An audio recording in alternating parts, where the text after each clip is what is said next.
Benar-benar. Kompetensi menulis, mengajar, melatih di bidang pengasuhan, pendidikan, dan pengembangan diri. Beliau sudah menulis 5 buku antologi Anger Management, antologi Power of Mahabbah, buku Diary Tumbuh Kembang Anak, buku Merajut Cinta dalam Pernikahan. Terakhir bukan buku, artikel di kolom Detik. Beliau juga Managing Director Amal Mulia Foundation dari sejak 2018. Beliau ini lulusan Fakultas Psikologi Unpad angkatan 96. Sekarang beliau juga mentor di LifeMap. Websitenya lifemap.id. Juga relawan konselor pernikahan di RKKI, Duta Kesehatan Mental dan Dia Care.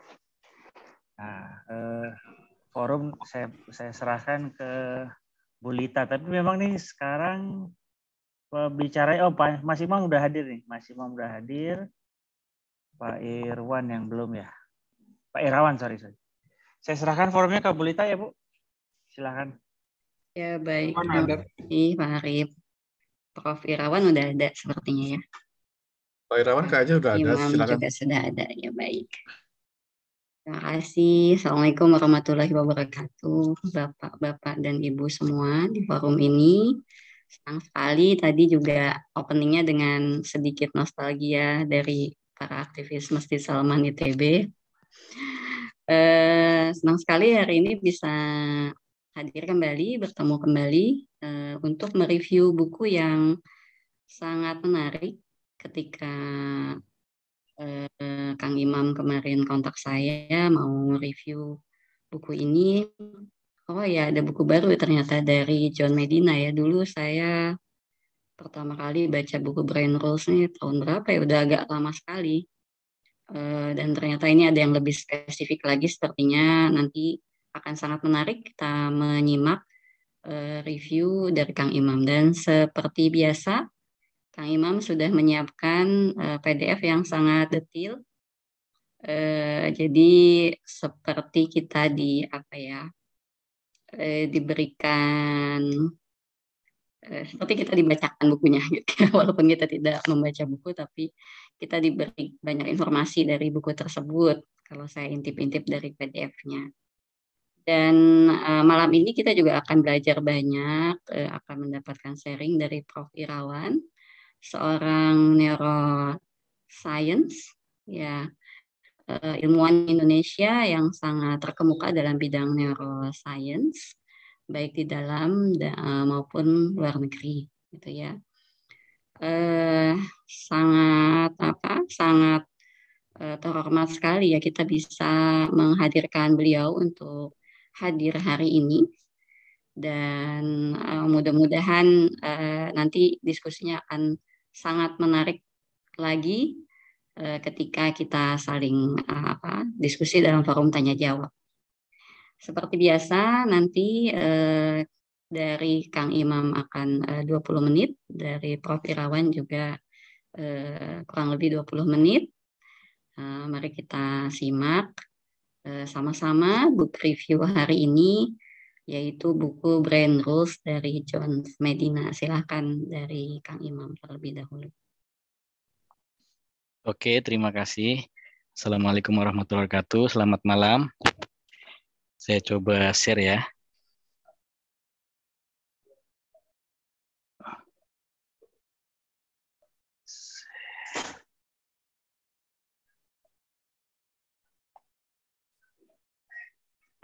Apakah udah kelihatan belum di sana? Belum. Saya belum. Ini udah kelihatan? Udah. Oke, ya. Oke, terima kasih banyak. Jadi pada kesempatan kali ini saya mencoba membahas buku tentang Brain Lure for Aging Well.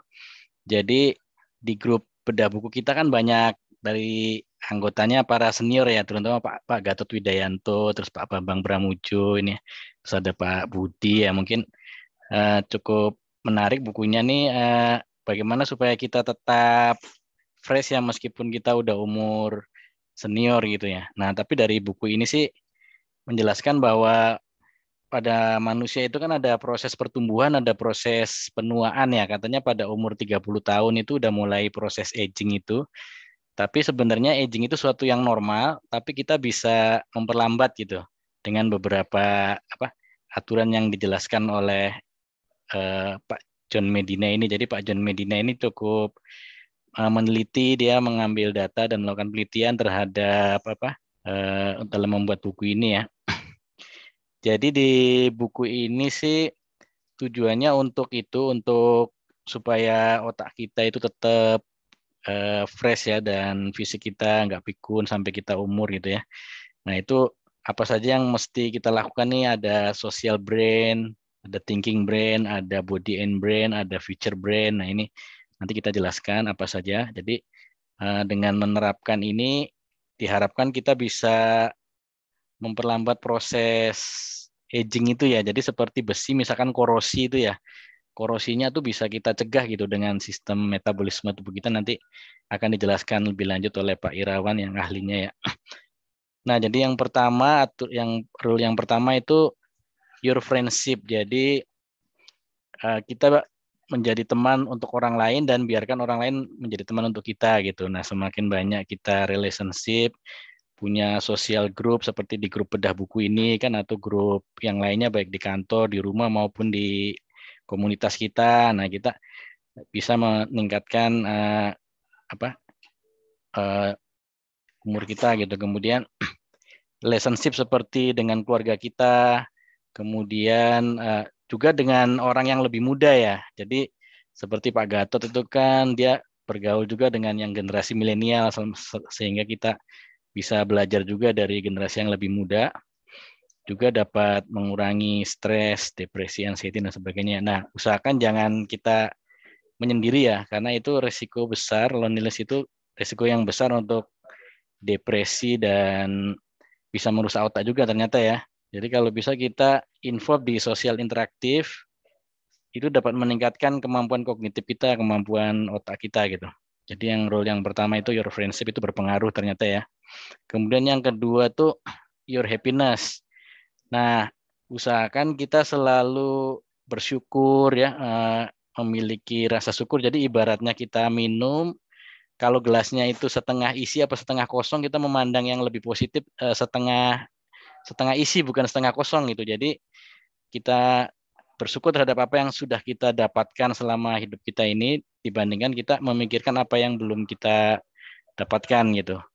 Jadi kita lebih mengutamakan rasa syukur ini, kemudian berpikir positif dan optimis ya, sehingga ini bisa ternyata ini berpengaruh terhadap ini ya, otak kita juga. Terus your stress. Jadi ternyata kalau kita stres itu mempengaruhi ke ini ya, ke umur kita. Kalau bisa kita menerapkan mindfulness nih. Jadi ada sih videonya tentang mindfulness. Jadi kita tidak terpengaruh oleh situasi seperti biasa kan, kalau kita terpengaruh situasi kondisi, misalkan kita ada problem atau hujan badai atau apa, kita terpengaruh situasi ya. Nah, sebenarnya yang kita fokuskan kan harusnya solusi gitu. Nah ini bagaimana kita berpikir mindful nih. Saya sharing video ya, bentar ya. Tapi supaya suaranya nongol tuh gimana caranya ya? Harus ada ini ya. Kemarin di share terus. Soundnya ikut di share. Oh, view option, di view option di atas Mas. Ya, Sirson ada tuh Sirson. Coba ya saya tampilkan. Ini ada video tentang mindfulness. Jadi mindfulness itu ilustrasinya bagus sih kalau di video ini ya. Bentar.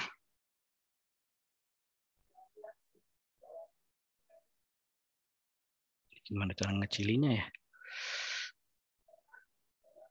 Tadi ini nggak bisa dikecilin ininya. Oh ini nih. Oke. Udah kelihatan videonya? Diganti share screen-nya Mas. Oh share screen-nya. Oke. Share screen-nya tadi ya. More. Share screen. Share sound udah. Oh, saya itu dulu, ini dulu ya, bentar ya. Bentar.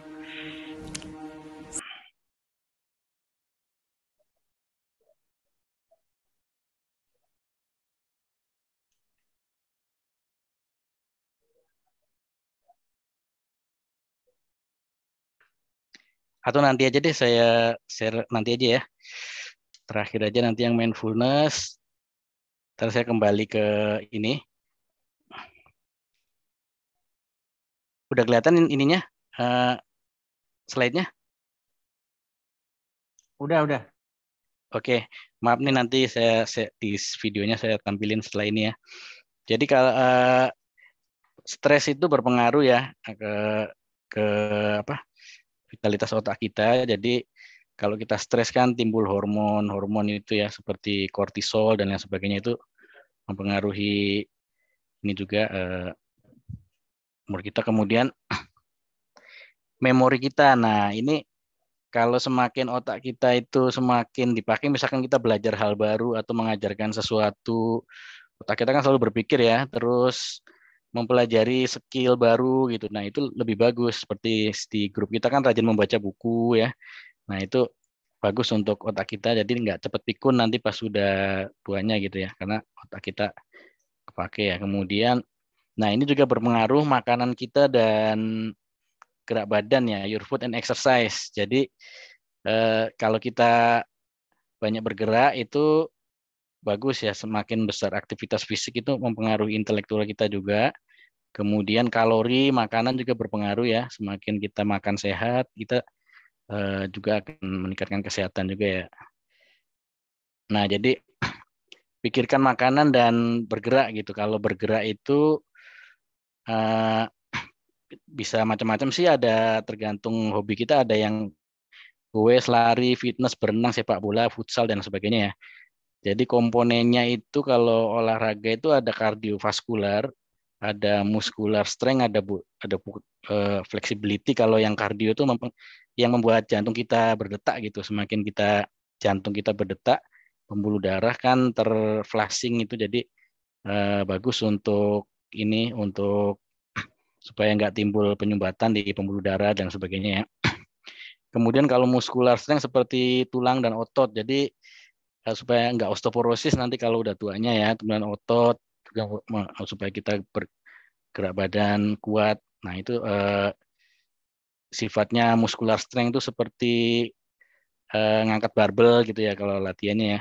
Kalau yang flexibility ini supaya nggak gampang cedera antara tulang dengan itu, jadi seperti warming up atau yoga dan lain sebagainya. Nah, terus makanan juga berpengaruh. Jadi makanan itu ada protein, vitamin, mineral, air minum itu penting ya. Air minum 8 gelas satu hari. Karbohidrat kalau bisa yang kompleks ya.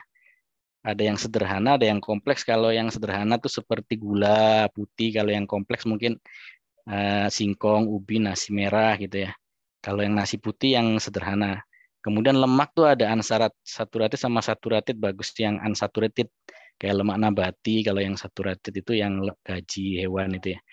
Nah, kemudian nah ini ada nanti kita jelasin. Pada saat kita berolahraga tuh harus hati-hati juga ya, jangan sampai kita detak jantungnya kena maksimalnya. Jadi 220 dikurang umur kita.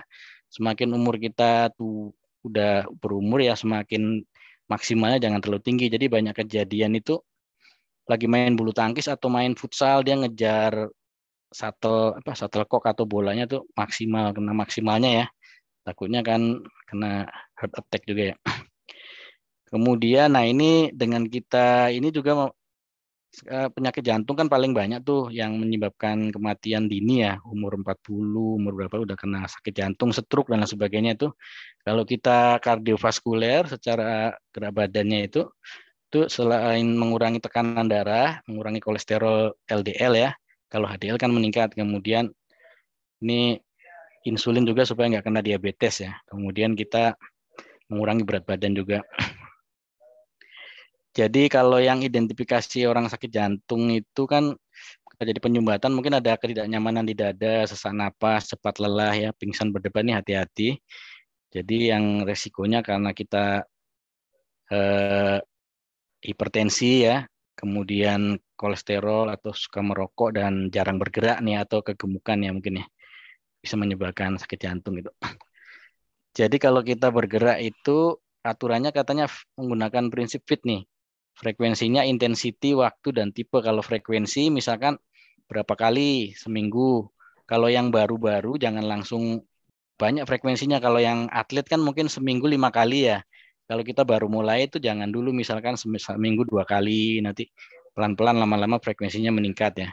Terus kalau intensity dari sisi heart rate-nya, jangan yang, misalkan kalau kita lari, jangan terlalu yang kenceng, pelan-pelan aja dulu.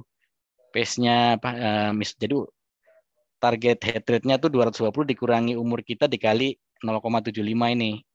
Faktor ininya, mengurangi resiko ya. Kemudian waktu juga, ya mungkin dimulai dari 30 menit, jangan langsung 1 jam gitu ya. Nah, tipenya yang kayak tadi ya, jadi olahraga tuh ada kardio, itu yang menyebabkan detak jantung. Muscular strength nih seperti latihan kekuatan ya. Kekuatan, kalau flexibility ya peregangan, yoga dan sebagainya. Nah, ini fit principle ini kalau yang baru beginner ya mungkin 3 kali seminggu, nanti baru meningkat pelan-pelan ya. Kemudian kalau intensity ya detak jantungnya jangan terlalu tinggi, pelan aja dulu nanti lama-lama meningkat. Waktunya juga 20 menit aja, nanti lama-lama meningkat itu. Kemudian tipenya tadi ya ada yang macam-macam itu, ada yang muscular strength, ada yang flexibility, ada yang cardio ya. Nah, ini ada bagus nih yang lagi rame di kalangan yang suka olahraga tuh metode Maffetone. Jadi dia itu rumusnya kan biasanya 220 ya, dikurangi umur. Nah, dia dikurangin lagi 180 dikurangi umur. Jadi stres levelnya lebih rendah. Nah, itu ternyata bagus tuh. Jadi dia nggak terlalu kita di-push, tapi yang penting kita konsisten setiap hari meskipun pelan gitu kan. Heart rate-nya, intensity-nya rendah. Kemudian, nah ini katanya kalau Maffetone nih harus mengurangi tepung dan gula sih. Lakukan 3 bulan nanti hasilnya lebih terasa gitu. Nah, dengan kita melakukan exercise, itu executive function, control cognition, visual spasial, itu beda sama orang yang jarang bergerak ya. Dari hasil penelitiannya ini lebih bagus. Yang suka bergerak ini sampai tuanya tuh fungsi penglihatan, fungsi kecepatan, cognition otaknya, fungsi psikomotoriknya lebih berfungsi ya. Nah, selain itu kalau kita rajin olahraga juga, pertama kita habis olahraga tentu capek ya, tidur malam lebih nyenyak karena tubuh membutuhkan istirahat kan. Kemudian nutrisi juga lengkap karena habis olahraga kan energi lebih banyak, kita cenderung lapar. Nah, ini kita jadi makan banyak kan. Cuman kalau kita makannya itu bagus yang kita pilih, nutrisinya itu lebih bergizi gitu. Jadi nanti dari sisi protein, dari sisi vitamin mineral, kalau vitamin mineral dari sayur-sayuran dan buah-buahan ya. Sehingga komposisi tubuh kita bagus, jumlah lemak sedikit, ototnya banyak, tulangnya juga kuat gitu. Jadi nggak kena pengeroposan tulang sama pengapuran tulang kalau yang udah tua itu biasanya ya. Padatan tulang bagus. Juga tidak daya tahan dan imunitas meningkat, tidak mudah kena flu, juga kanker juga seperti usus dan sebagainya tuh enggak ini ya, sakit apalagi sakit jantung, stroke, hipertensi ini bisa kita kurangi resikonya ya dengan kita rajin bergerak itu. Kemudian, nah sumber 3 makanan tadi selain bergerak kita juga harus memperhatikan nih ada karbohidrat, protein, lemak ya. Jadi kalau karbohidrat kan sumber energi untuk tubuh. Ada yang sederhana dan kompleks, itu pilih yang sederhana, yang kompleks seperti dari gandum, nasi merah, sayur ya. Kalau protein ini bagus nih untuk metabolisme tubuh kita nih dari daging, ikan, ayam, putih telur ya, kacang ya. Kalau yang bagus tuh yang daging ikan itu sama ayam ya. Kemudian lemak, nah lemak ini pilih yang unsaturated. Jadi ada yang saturated, yang unsaturated ya. Yang unsaturated yang nggak bahaya ya. Seperti alpukat itu mengandung kolesterol HDL kan. Terus garam tuh jangan kebanyakan sih katanya, kalau terlalu banyak kita bikin hipertensi juga ya. Ini biasanya kalau garam tuh dari saus, dari kecap, dan sebagainya. Minum minimal 8 gelas air putih nih satu hari. Kalau berat badan kita sama tinggi lebih besar ya perlu lebih banyak minumnya ya. Nah, ini sumber makanan nih. Kalau yang protein ini penting nih. Kalau bisa kita proteinnya lebih diperbanyak gitu. Dalam porsi makan kita itu sepertiga mungkin protein ya. Sepertiganya karbo kompleks, terus vitamin mineral itu penting yang sayur sama buah itu. Nah, ini kalau zaman sekarang kan lagi musim pandemi nih, katanya kalau meningkatkan imunitas nih, kita perbanyak protein, kemudian vitamin-vitamin nih sumbernya dari sayur sama buah ya. Vitamin A, B, C, terus ini banyaknya dari sayur-sayuran sih sama proteinnya. Nah, selain tadi kita banyak bergerak untuk kesehatan fisik, ternyata secara psikis tuh exercise itu berpengaruh ya, dia menimbulkan happy hormon. Jadi kita senang perasaannya. Pada saat kita mengawali hari dengan berolahraga tuh satu harian kita akan merasa happy gitu karena ada timbul hormon dopamin, serotonin dan endorfin dan sebagainya ini. Ini seperti kita sebenarnya kayak katanya sih seperti obat narkoba cuman sehat gitu. Kalau narkoba kan menimbulkan kecanduan, kalau ini kecanduannya ya menimbulkan kesehatan gitu kan. Nah, ini kalau yang saya lakukan sih olahraga bisa macam-macam. Kalau saya naik sepeda nih misalkan. Terus ini kalau yang anak-anak kita ya bagus nih outdoor activity nih, misalkan terekspos dengan alam, dengan matahari ya, dengan udara nih, ini bagus untuk anak-anak juga. Ternyata tidak hanya secara physical health, tapi mental dan emosional itu berpengaruh pada saat kita banyak bergerak itu ya. Dari sisi physical, dari sisi mental dan emosional nih berpengaruh. Jadi di luar, ada juga bukunya tuh benefit play ini ya. Jadi kalau yang anak kecil waktu kecilnya suka bermain, dia udah besar itu lebih orangnya lebih nggak gampang stres, kemudian bisa bekerja sama dengan yang lain gitu. Jadi dia juga lebih happy gitu ya.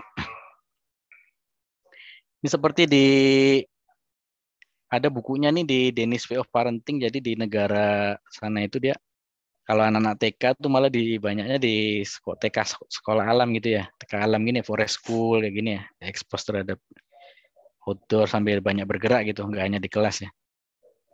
Ini kalau waktu zaman kita dulu kan, waktu kecil mungkin main kelereng, main bentengan, main tali, main apa nih, getekan. Kalau yang zaman kita mungkin sekarang perlu di-encourage lagi karena banyak main handphone ya kalau sekarang.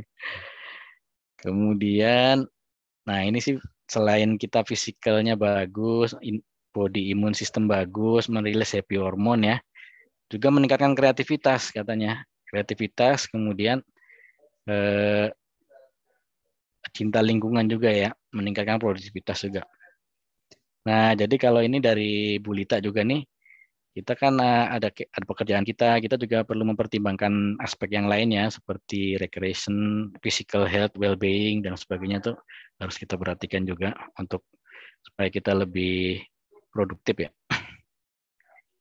Nah, terus selain itu tidur juga berpengaruh, jadi minimal tuh 7 jam ya, jangan terlalu kurang tapi jangan terlalu banyak juga untuk tidur itu. Jadi pada saat kita tidur itu mengembalikan energi, besoknya kita lebih fresh lagi sehingga otak kita lebih bagus gitu. Kalau kita terjaga tidur kita ya. Kemudian ya putih. Jadi proses penuaan itu bukan suatu yang suatu penyakit ya, tapi suatu yang normal. Cuman kita bisa memperlambat prosesnya karena ada mekanisme di dalam tubuh kita itu yang bisa ini memperlambat gitu. Dengan cara-cara tadi kita misalkan perbanyak teman, mengurangi stres, kemudian banyak bergerak, memperhatikan makanan kita yang tadi yang dijelaskan itu, terus otak kita juga banyak dipakai misalkan untuk belajar hal baru atau mengajarkan sesuatu, terus banyak juga terus ya. Nah, ini menurut penelitiannya dia juga John Medina nih katanya justru kalau setelah kita pensiun tuh harus hati-hati karena pada saat kita udah nggak kerja tuh kita resikonya malah lebih besar karena kita aktivitas berkurang ya, aktivitas dari sisi gerak badan, dari sisi otak juga kita jangan diem aja, mesti nyari aktivitas yang terus kita aktif gitu supaya malah lebih bagus seperti itu ya. Kemudian ternyata nostalgia juga bagus menurut dia. Kalau kita bernostalgia itu menimbulkan hormon-hormon juga bisa lebih sehat juga gitu ya. Oke, mungkin dari saya sampai di sini. Mohon maaf nih agak rame, soalnya di sini banyak orang.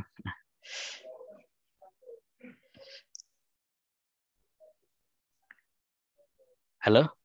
Videonya baik. Videonya Mas. Oh ya, videonya ya, bentar. Yang tadi gimana caranya nih? Kak gaptek, maaf nih. Share ke chat aja, Mas. Hah? Share ke chat. Share ke chat ya. Oh iya. Ntar ini pause share dulu berarti ya. Pause share. New share berarti ya. Nah ini new share nih, bentar nih. New share my Google Drive. Oke. Terus ya itu ya. Share sound ya. Share sound.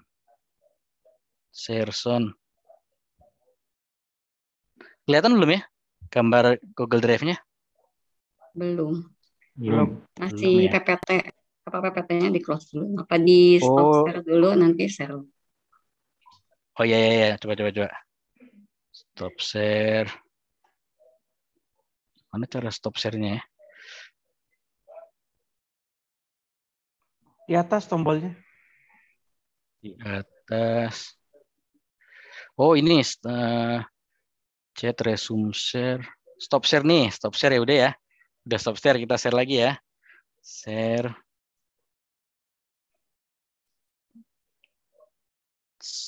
sound. Nah ini udah kelihatan belum?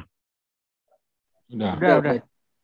Nah ini tentang mindfulness ini. Nah, kita share ya. Saya pernah depresi. 5 tahun lalu ada hari-hari di mana saya menangis tanpa mengerti apa alasannya. Saya juga pernah putus asa dan berpikir untuk mengakhiri semuanya. Akar derita, trauma masa kecil yang terbawa hingga dewasa.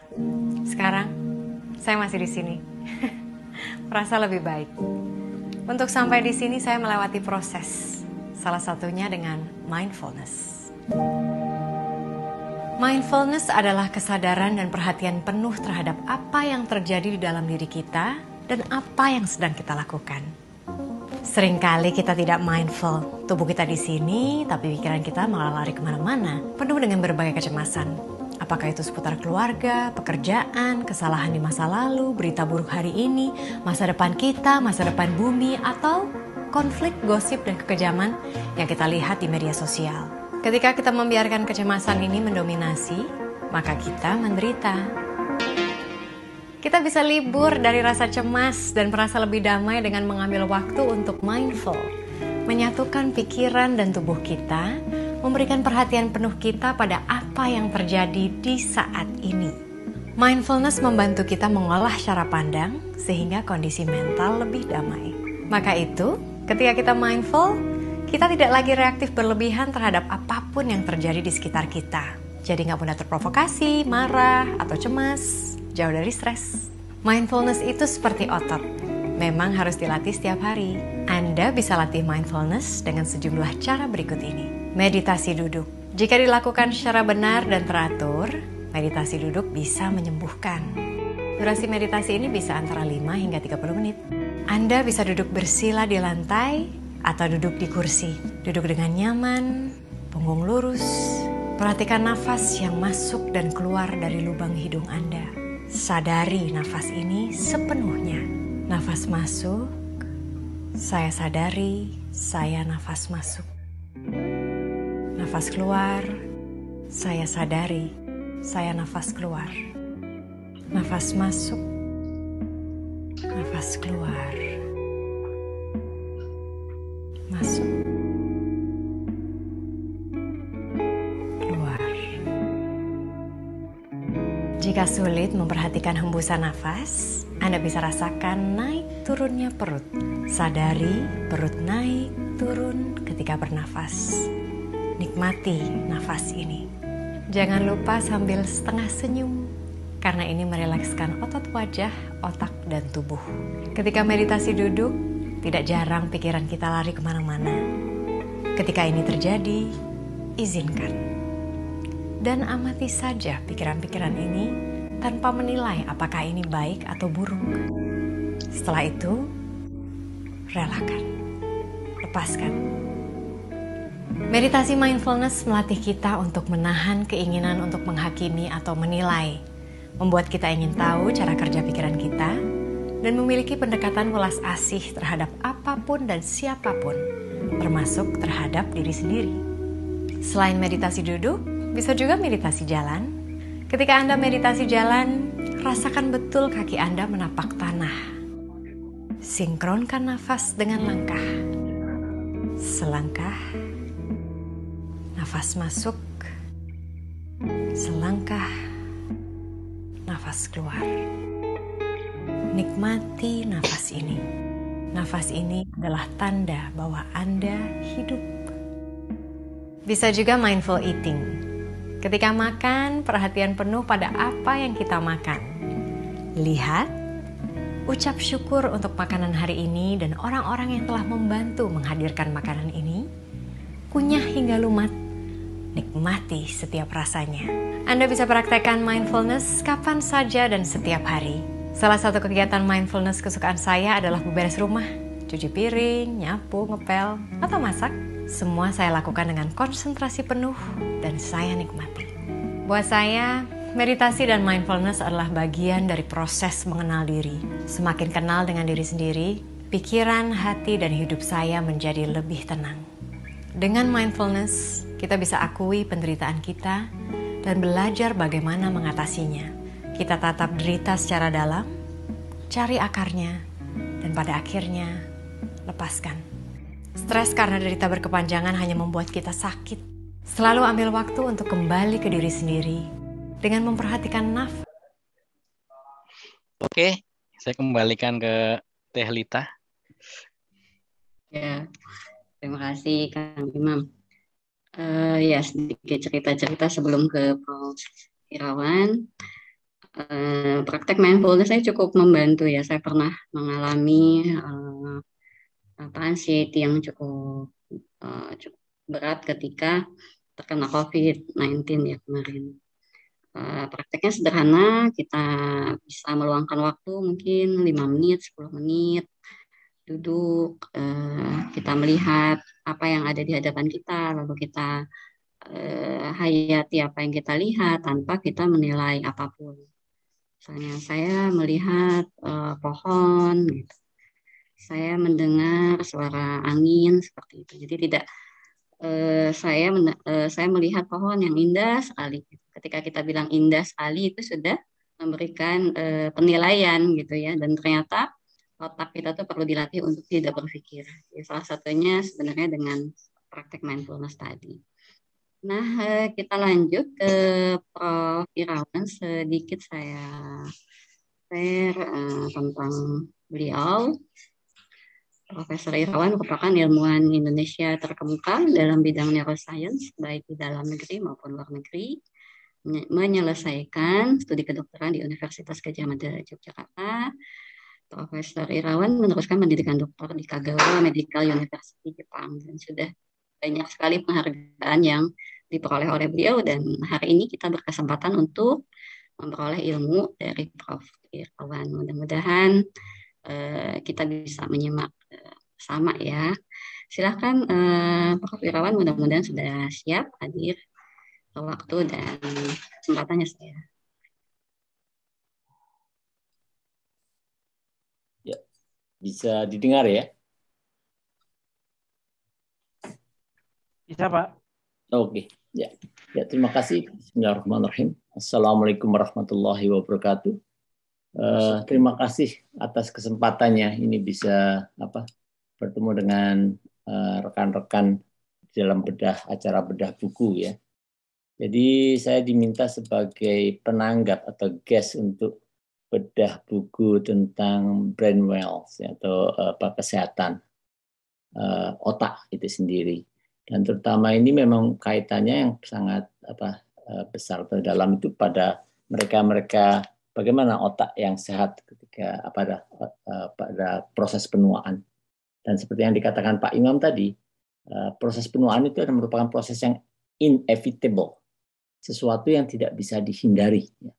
Tapi yang kita perlukan dari sebuah proses tadi adalah quality dari otak itu sendiri, quality dari life quality yang kita punya, atau quality dari kehidupan yang kita punya.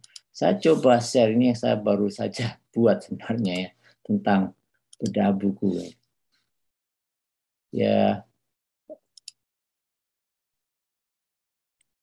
Jadi bagaimana sesungguhnya otak yang baik ya, brain rule untuk proses aging. Itu sebenarnya tadi ini saya dapatkan judulnya dari Pak Imam ya.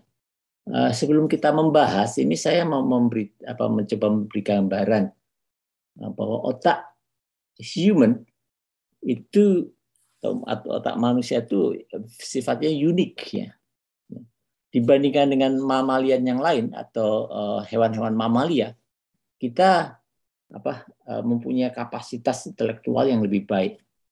Ini salah satunya contoh mamalia yang terdekat dengan kita adalah kera. Makanya kera itu kerap dijadikan bahan percobaan uji coba obat pada proses akhir tadi, karena hampir 99% itu similar, juga termasuk genetiknya juga, atau proses karakteristik dari jinnya juga demikian. Nah, lalu kalau kita bandingkan bahwa apakah otak manusia yang besar ini itu yang menyebabkan manusia itu jauh lebih pandai dibandingkan dengan otak-otak mamalia yang lain. Nah, sebenarnya otak itu bukan berdasarkan berat atau berdasarkan volume ya, ukurannya. Ya, otak manusia itu kira-kira sekitar 1,3 1,5 lah, 1.5 kilogram. Ya. Nah, otak gajah ya itu sekitar 5 kilogram. Nah, otak kerbau itu sekitar 3,5 sampai 3,5 sampai 4 kilogram. Anda kan tidak mau kalau disebut otaknya otak kerbau ya, walaupun otaknya kerbau itu jauh lebih besar dibandingkan otak manusia. Lalu kenapa otak manusia yang kecil, yang volumenya kecil seperti itu jauh lebih mampu mempunyai adaptasi terhadap lingkungan dibandingkan otak yang besar? Bahkan coba Anda bayangkan, human is the most survived mammalian in the earth. Kita itu dulu zaman dari Pithecanthropus erectus, bahkan sebelumnya itu ada dinosaurus dan sebagainya, mereka tidak bisa survive sampai sekarang. Mammoth, jadi mammoth itu adalah gajah purba, itu yang juga yang sama, punya genetik yang sama dengan gajah yang sekarang, itu juga tidak bisa, walaupun mereka badannya besar. Lalu apa yang membedakan? Apakah karena besarnya otak? Dan jawabannya tidak demikian. Kalau memang gajah lebih pandai, seharusnya otaknya lebih besar, berarti harusnya lebih pandai. Tapi bukan itu. Ya. Kita lihat ini. Jadi otak human dan otak gajah Afrika itu ukurannya ya hanya seperempatnya saja. Tapi apa yang membedakan manusia dengan hewan mamalia yang lain, termasuk misalnya simpanse ya, yang dikategorikan mamalia yang paling pandai, itu jumlah sel neuronnya atau jumlah sel sarafnya itu lebih dense, lebih pack, lebih banyak. Anda bisa lihat otak manusia itu punya lekuan-lekuan. Ini yang kita sebut dengan gyrus dan sulcus. Jadi surface-nya itu melekuk ya, melengkung banyak. Dan itu kenapa? Anda bisa bayangkan. Dan ini kebesaran Tuhan, kebesaran Allah Subhanahu wa taala. Kalau Anda bentangkan ini yang lekuan-lekuan tadi, itu bisa meteran. Surface itu bisa mencapai sekian meter. Dan jika neuron tadi, jika sel-sel tadi kita sambung satu persatu yang jumlahnya kecil-kecil tadi, yang hanya 150 mikron tadi, 150 mikron itu bisa mengelilingi dunia itu. Kalau ditambah dengan jaras-jarasnya dengan jaras itu adalah sel saraf penunjangnya itu, dia bisa mencapai Mars. Dan kapasitas kita untuk mengadaptasikan diri yang kita pakai, nanti kita akan bicara lebih detail lagi, itu kita hanya menggunakan 15%, 10 to 15%. Hanya sekitar 10-15% dari kapasitas yang kita miliki. Dulu orang beranggapan bahwa otak itu tidak bisa berkembang, dan sekarang kita memahami bahwa otak itu punya plastisitas atau punya kapasitas untuk beradaptasi. Let's say, ya, misalnya sebagai contoh, kidney. Orang dengan satu ginjal itu bisa hidup nih. Jadi dia bisa memberikan ginjalnya, misalnya si anaknya punya gagal ginjal, si orang tuanya atau si anaknya bisa memberikan pada seorang tua atau pada mendonorkan pada yang lain. Paru kita juga demikian. Ada berita beberapa tahun yang lalu ada seorang ibu mendonorkan parunya pada anaknya yang baru lahir karena parunya tidak bisa berkembang. Artinya apa? Kalau orang dengan satu paru atau satu ginjal saya bisa mampu, itu artinya bahwa ginjal tadi itu sebenarnya atau organ kita itu tidak melakukan kapasitas 100%, tidak melakukan kapasitas 100%. Ada species, ada reserve yang dipakai. Nah, otak kita juga demikian. Kita punya reserve itu banyak sekali. Einstein, orang yang dikatakan paling cerdas di dunia dan pemenang hadiah Nobel, dan banyak sekali teorinya yang dipakai sampai sekarang yang kita masih juga mencoba menangkap, seperti six dimensi dan sebagainya, dan sekarang terbukti. Itu hanya menggunakan sekitar 20% dari kapasitas potensial di otak itu. Jadi Anda bisa bayangkan, maka itu expanded. Maka kalau cerita-cerita di fiksi ya, di film-film fiksi itu digambarkan kalau orang-orang dari alien ya, dari dunia luar itu, dari UFO itu. Jadi itu otaknya digambarkan kepalanya paling besar itu. Karena dianggap otaknya banyak dipakai atau digunakan.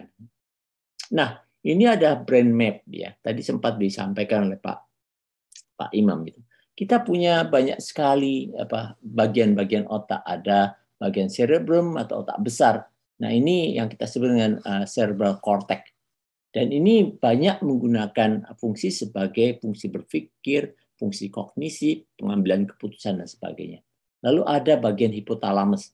Ini yang mengatur dari temperatur atau hidrasi dan sebagainya. Tadi bagaimana kita minum, kalau kita sudah minum banyak, kita merasa sudah tidak haus lagi, maka badan kita memberikan signal kita sudah cukup.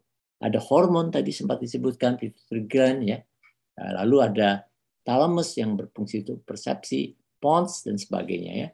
Jadi semua bagian otak itu mempunyai fungsinya masing-masing.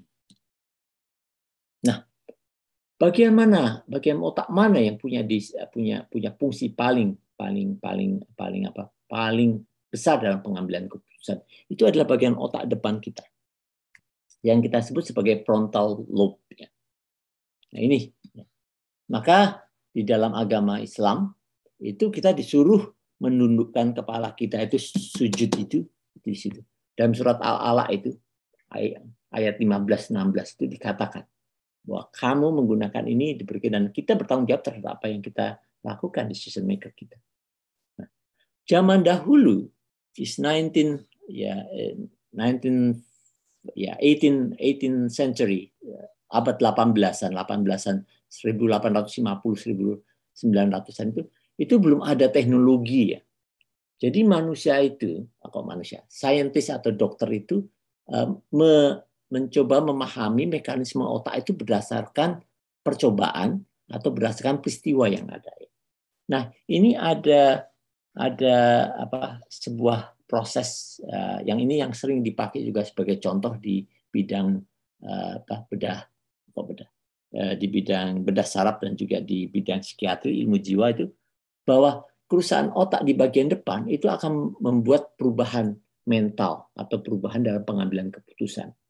Nah, ini ada namanya penambang. Dulu energi itu tidak ada seperti sekarang, belum ada listrik ya. Jadi mereka menggunakan batu bara. Dan untuk mengambil batu bara mereka harus menggunakan tombak. Ya, kalau Anda lihat film-film koboi dan sebagainya, that's true. Itu benar. Jadi mereka menambang dengan tombak itu, mengambil batu bara, dimasukkan dan itu dipakai untuk kereta, dipakai untuk pemanas dan sebagainya. Nah, Phineas ini adalah salah satu penambang. Ketika Phineas Gage itu dia menambang, tombak yang dipakai, ini tombaknya, itu terpental menembus mata sebelah kirinya sampai otak ke atas. Amazing, kejadian yang besar, dia tidak mati, dia tidak meninggal dunia, dia bisa hidup. Makanya Anda bisa lihat ya, dia duduk ini, orangnya ini asli, dia bisa duduk dan dipoto. Anda lihat matanya rusak, sudah tertutup lagi. Nah, ini penggambaran yang sekarang ini. Jadi bagian tombak itu menembus bagian yang kita sebut tadi frontal lobe ya. Nah, yang menariknya si Phineas Gage ini yang dulunya sering ke musola, ngaji, maksud saya ke gereja, terus kemudian membaca Alkitab, ramah pada orang-orang, itu berubah kepribadiannya menjadi pemarah, perusak, minum alkohol berlebihan dan sebagainya. Dan kita paham sekarang itu bahwa bagian otak itu kita sebut sebagai fungsi luhur, di kedokteran kerap disebut sebagai bagian fungsi luhur. Bagaimana? Karena itu mengambil keputusan. Salah satu bagian yang kalau saya bahasakan dalam agama itu, bagian syahwat itu ada yang namanya limbic system, di mana itu adalah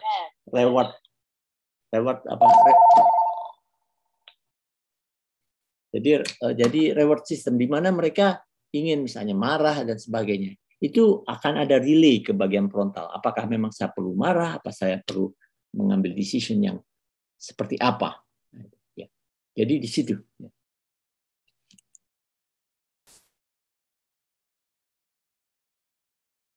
Ya, jadi ini ada apa yang tadi saya ceritakan, bahwa otak itu sudah dimulai dari usia 2 minggu kehamilan ya.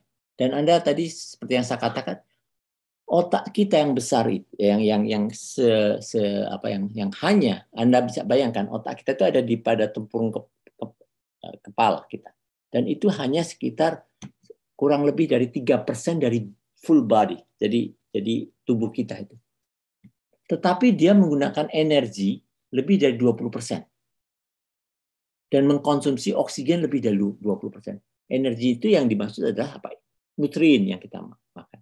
Jadi Anda bisa bayangkan bahwa quality individu itu sangat ditentukan apa yang dia asup ya. Termasuk perkembangan si otak itu. Ya. Dan yang menarik, otak ini itu ada sekitar 100 billion. Jadi nolnya ini 10, jadi 11 ya. Dan dia membuat konektivitasnya, bayangkan. Itu antara 1000 sampai 2000 konektivitas. Jadi networkingnya luar biasa. Dan ini adalah komputer chips di dalam. Dan sebenarnya apa yang kita pakai sekarang, artificial intelligence atau machine learning, yang mereka yang di IT pasti paham itu. Mereka belajar bagaimana mekanisme kerja otak itu bisa mereka aplikasikan pada machine learning, sehingga bisa membuat artificial intelligence, kemudian bisa membuat robot yang bisa berbicara, mengerjakan sesuatu berdasarkan perintah. Mobil Tesla, Anda tahu ya, dia bisa bergerak sendiri. Ya, tidak perlu kita supiri. Dia tahu kita pencet kemana, dia ada. Ya. Jadi itu, Anda bisa bayangkan bahwa dengan pemahaman otak itu mereka mengaplikasikan pada teknologi yang ada sekarang. Nah, ini yang saya katakan, bahwa ini sebenarnya kuliah tadi malam yang saya berikan ya. Kalau di sana pagi ya. Jadi apakah otak kita itu dipengaruhi oleh lingkungan atau genetik atau keturunan yang kita pakai? Sungguhnya ini adalah proses perubahan yang evolusioner sekali. Dan yang menarik, otak itu bisa berubah mulai dari milisecond itu sampai perubahan secara generasi. Nah, bayangkan tadi saya katakan makhluk purba kita, nenek moyang kita yang tinggal di gua dan menggunakan batu untuk kehidupan sehari-harinya, sekarang bisa landing to the moon. Artinya apa? Ada evolusi pada otak kita. Nah, ternyata otak itu begitu aktif untuk berevolusi, untuk merubah diri. Mulai dari milisecond yang saya katakan tadi. Jadi kalau kita memberikan sebuah stimulasi, maka dia akan berubah dengan cepat begitu saja. Dan kemudian otak tadi sempat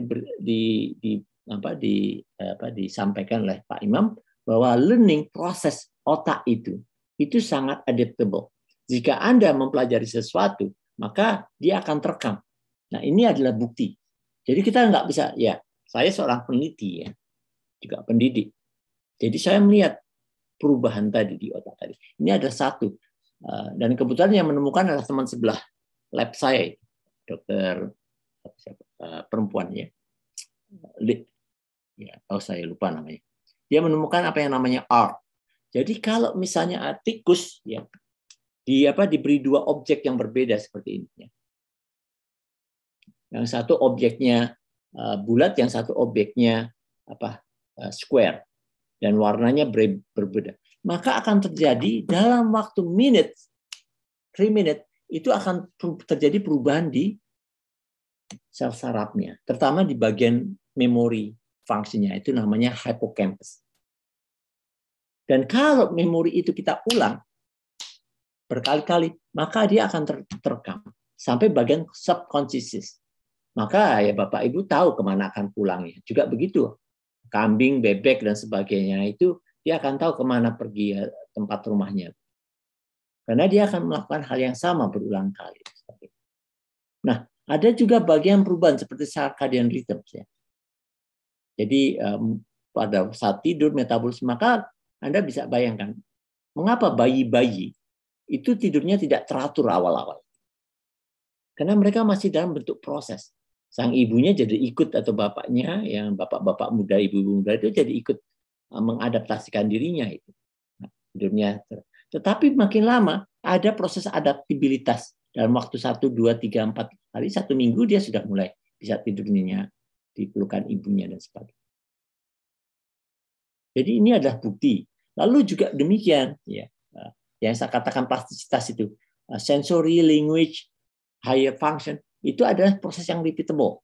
Ya. Jadi mereka berkembang, mereka belajar misalnya naik sepeda, ya walaupun besok tidak pernah naik sepeda selama, ini Pak Miman tadi memperlihatkan sepeda itu, misalnya ada di Amerika itu, wah semuanya pakai mobil, ya.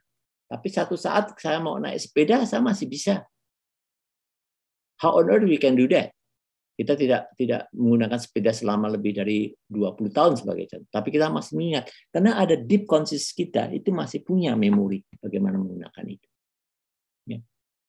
Nah, lalu ada juga yang sifatnya intergenerational. Nah, ini satu hal yang sangat penting sekali, ya, maternal stress. Ya. Ada pertanyaan dari para peserta tadi pagi itu, waktu Indonesia itu, waktu saya memberikan kuliah. Prof, jika ada seorang ibu atau seorang ayah yang sangat abusive terhadap anaknya, kenapa kok itu abusive?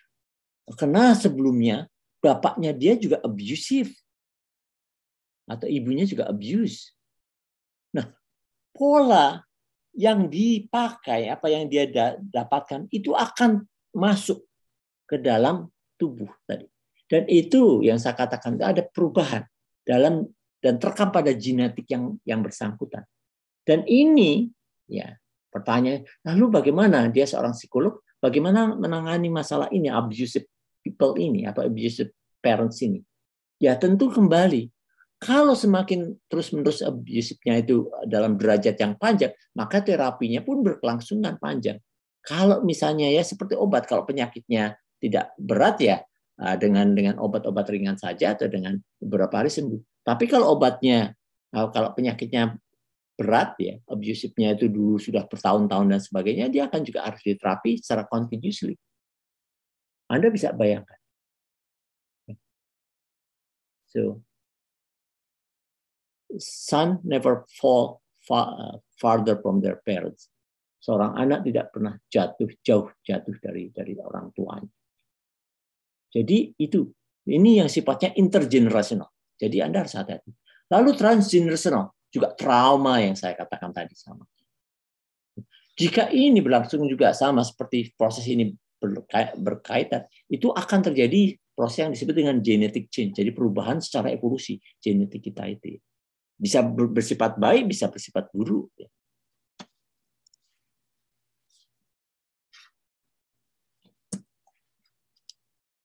Ya, satu hal yang saya sempat tadi sampaikan yaitu neuroplastisitas atau neuroplasticity. Apa itu neuroplastisitas? Itu ada kemampuan dari saraf untuk merubah fungsinya atau chemical profile-nya, seperti neurotransmitter tadi disebutkan ada hormon bahagia dan sebagainya, dopaminergic atau dopamin, atau serotonin dan sebagainya. Itu bisa berubah.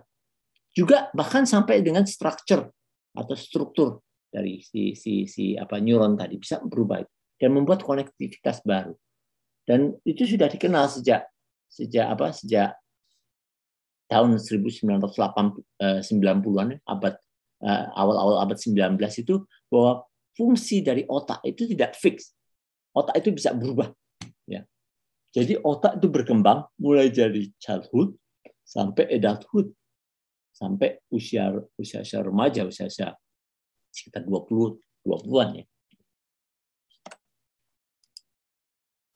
Ya, dulu itu si Santiago Ramon Cajalnya adalah bapak neuroscience itu mengatakan bahwa otak itu tidak bisa berkembang, itu dia fix ya.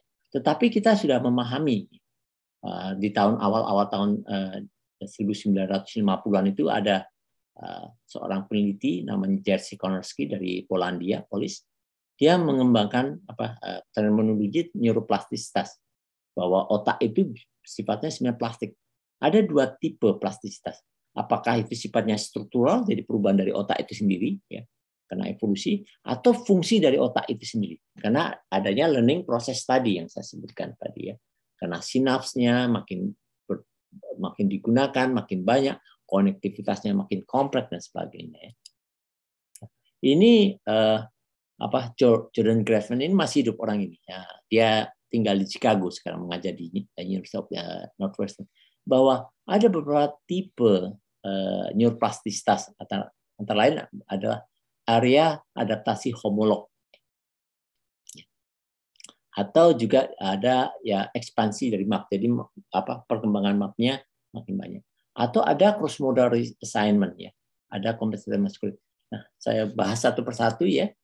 Jadi seperti yang saya sampaikan tadi, bahwa otak kita itu terjadi ada lekuan-lekuannya ya. Dan lekuan ini menarik. Semakin banyak bagian tubuh yang bergerak, itu akan semakin besar area surface-nya itu. Kira-kira menurut Anda itu apa bagian yang banyak bergerak? Mulut kita ini. Kita sering berbicara, kan? Tangan kita. Kaki kita yang sering berjalan dan sebagainya. Maka dalam agama Islam itu, waktu kita nanti ada di pengadilan akhir, the day of judgment itu, maka kita tidak bisa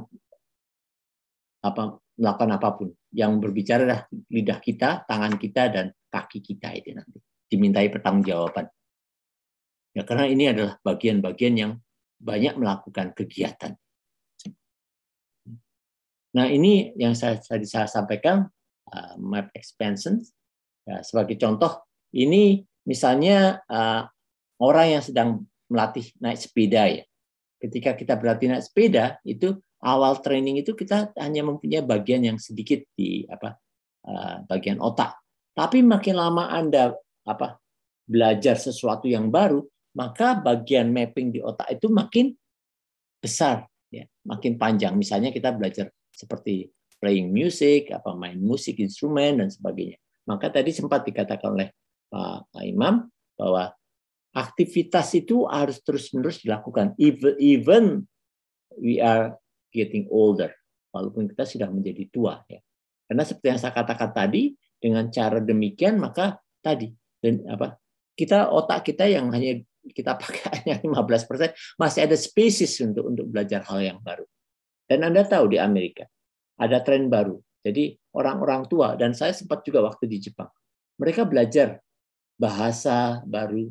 Waktu itu saya di Jepang, saya mengajar bahasa Indonesia, yang datang tuh yang retirement itu. Ya, karena sambil makan-makan, berkumpul dengan temannya, mencoba masakan Indonesia, saya mengajar masak di sekolah. Ya. They try to have a fun together. Tetapi selain itu mereka belajar hal yang baru tadi. Ya. Jadi kalau kita belajar, maka di otak kita itu ada mappingnya itu bertambah. Nah, tipe pembelajaran itu ada dua ya sifatnya. Yang pertama ada implicit learning, yang sifatnya pasif sekali. Jadi ini kita mendapatkan informasi secara tak langsung ya. Ya, misalnya Anda membuka Facebook atau lihat sosial media, oh si Maudi ini nikah sama orang Korea. Anda hanya mendengar saya. Ketika temannya tanya, iya saya tahu itu si artis itu mengambil. Tapi siapa nama artisnya? Atau siapa orang Korea yang dinikahi? Di mana mereka bertemu dan sebagainya? Anda tidak tahu, bukan? Ya, biasanya passive acquisition atau implicit learning itu akan tinggal hanya beberapa jam atau berapa hari dan dia akan menghilang dengan sendirinya. Jadi sifatnya tidak stable. Ya. Nah, kalau kita aktif mencari informasi tadi secara conscious, secara sadar kita mencari informasi itu. Ini yang disebut dengan active acquisition. Itu disebut sebagai explicit learning. Biasanya memorinya lebih dalam. Kita baca itu. Oh, ternyata orang Koreanya itu namanya si Joong sebagai contoh. Ya, mereka bertemu di Stanford University karena si Maudit kuliah di sana. Nah, informasi ini bisa bertahan jika kita secara aktif mencari informasi itu, bisa bertahan weeks, months, or years. Itu. Jadi dua perbedaan learning process. Jadi kalau kita ingin memahami atau belajar sesuatu ya tentunya tergantung dari kita. Ya. Nah, ini juga ada yang disebut pent-up limb syndrome ya. Jadi kapasitas bahwa kalau bagian tubuh kita yang hilang, itu kita merasa bagian tubuh yang hilang itu masih ada. Ya, itu yang disebut pent-up limb syndrome. Karena bagian akuisisinya masih terekam di sana. Nah, ini salah satu contohnya ya. Misalnya sebagai contoh ini adalah map expansion. Bagian tangan ya karena kecelakaan atau sebagainya ini yang warnanya kuning yellow ini di sini itu hilang, diamputasi. Ya. Lalu oleh bagian lengan ya upper arm-nya itu diambil alih tadi. Jadi dia akuisisi daerah tadi ya. Sehingga seperti yang saya katakan tadi, kadang-kadang ada si pasien tadi merasa kok kayaknya saya masih punya lengannya, masih suka bergerak-gerak sepertinya dan sebagainya. Ya karena tadi sensorinya, somatosensori di otaknya itu masih punya rekaman itu ya. Dan yang menarik, ini yang kita sebut tadi cross modal plastisitas. Pada orang-orang yang misalnya sebagai contoh blind, ya. Blind itu buta sejak lahir. Maka dia akan terjadi kompensasi di bagian yang lain. Maka bagian pendengarannya, di bagian temporal, di bagian telinganya. Dan bagian taktil, panca indera yang lain, yang bagian surface somatosensori tangannya itu, akan lebih peka dibandingkan dengan orang normal. Di bagian kontrol. Maka Anda bisa bayangkan, mereka berjalan dengan tongkat itu, dia itu seperti di gambaran di gambaran otaknya itu seperti melihat jalan secara langsung. Jadi dia tahu ini ada kursi, ada meja dan sebagainya, dia bisa berjalan seakan-akan dia melihat. Karena tadi sensitivitas dari somatosensorik tadi. Sama halnya dia sangat bisa mendengar, bisa membedakan siapa suaranya itu. Siapa yang berbicara pada dia. Lebih sensitif dibandingkan orang. Bahkan kita sendiri misalnya, oh ini siapa? Kita menengok ya. Masih belum tahu siapa yang mengajak kita bicara.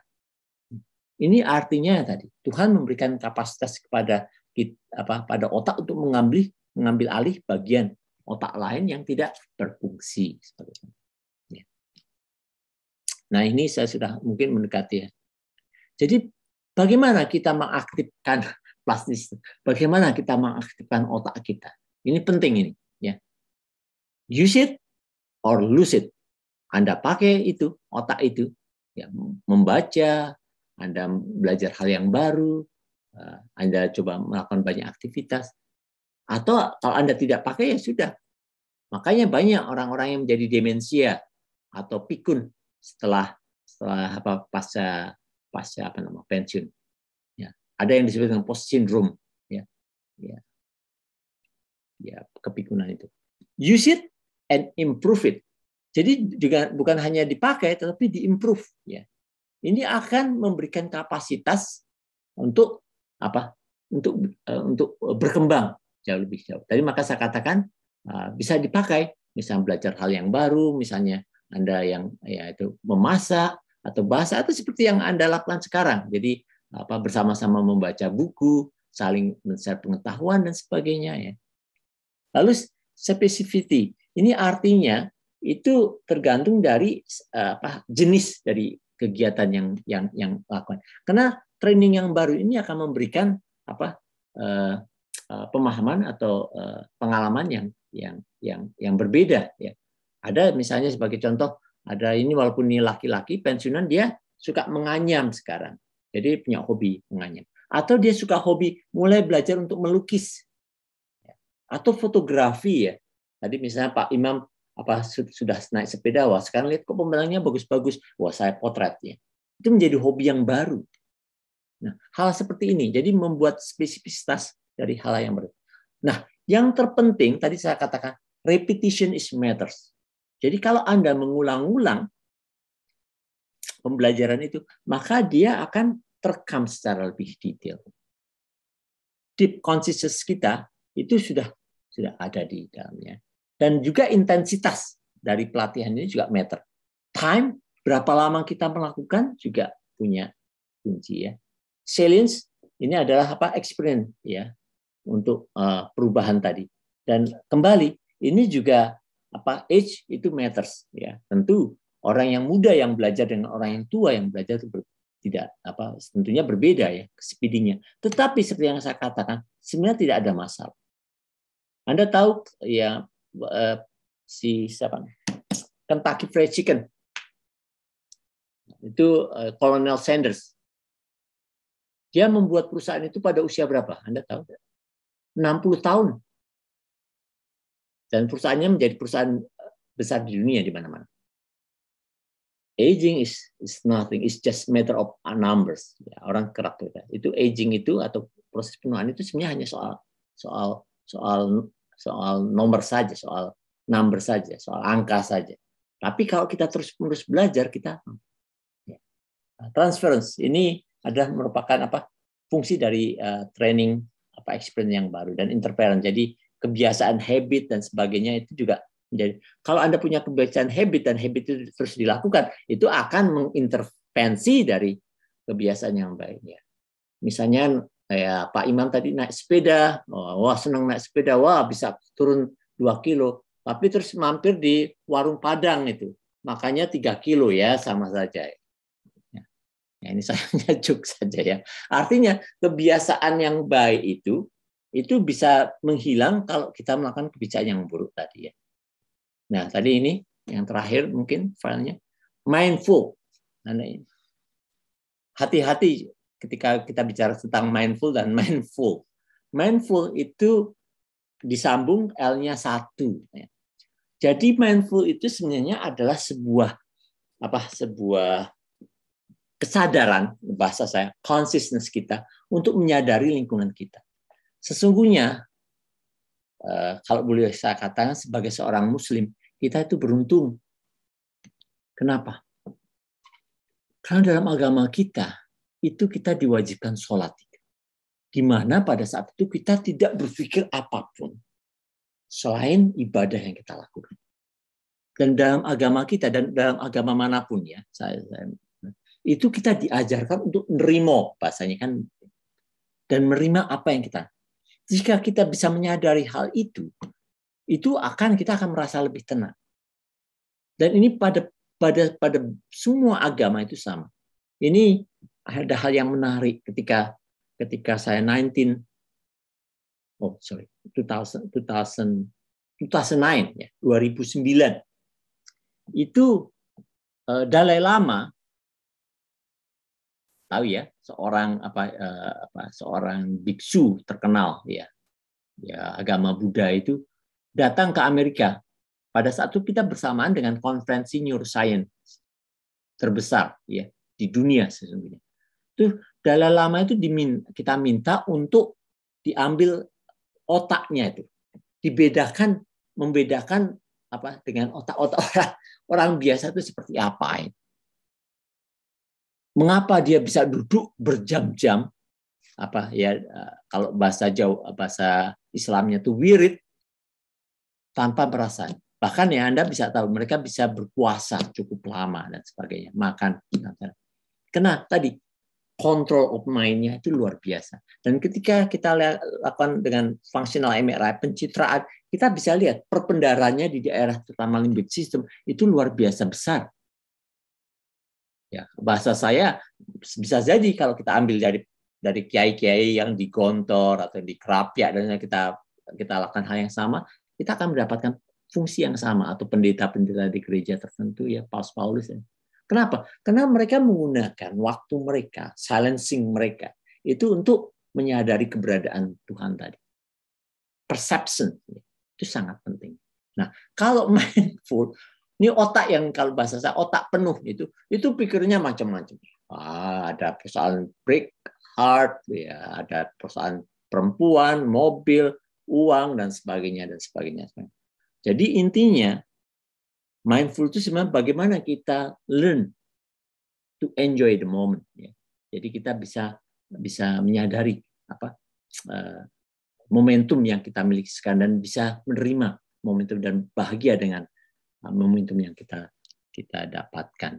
Saya kira itu yang bisa saya berikan. Saya kembalikan kepada Ibu moderator.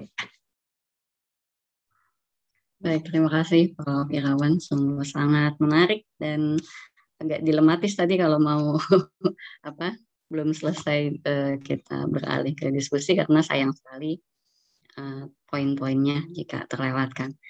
Silakan teman-teman, Bapak, Ibu semua, jika ada yang mau di-sharing atau ditanyakan, silakan bisa raise hand atau langsung open mic.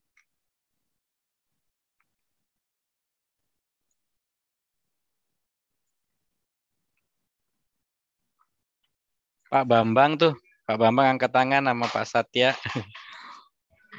Ya, baik, silakan Pak. Ada Pak Ihsan duluan tadi. Ya. Kayaknya yang pertama Pak Ihsan. Silakan Pak Ihsan dulu ya. Saya ngurut aja mungkin ini Pak Ihsan, Pak Bambang, Pak Satya ya. Oke. Terima kasih. Saya mau tanya sedikit.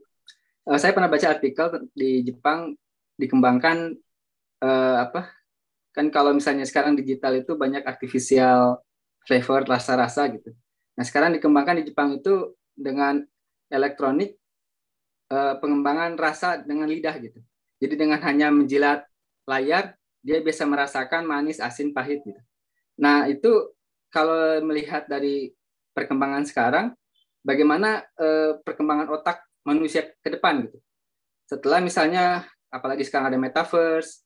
Kalau dilihat yang anak-anak itu akan banyak aktifnya mata, telinga, sedangkan indera yang lainnya, kalau yang tadi dijelaskan dalam Homo itu mungkin ada perkembangannya.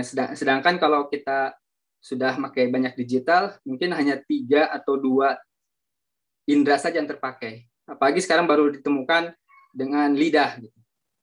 Nah, bagaimana perkembangan untuk ke depan kalau melihat seperti itu dampaknya? Terima kasih.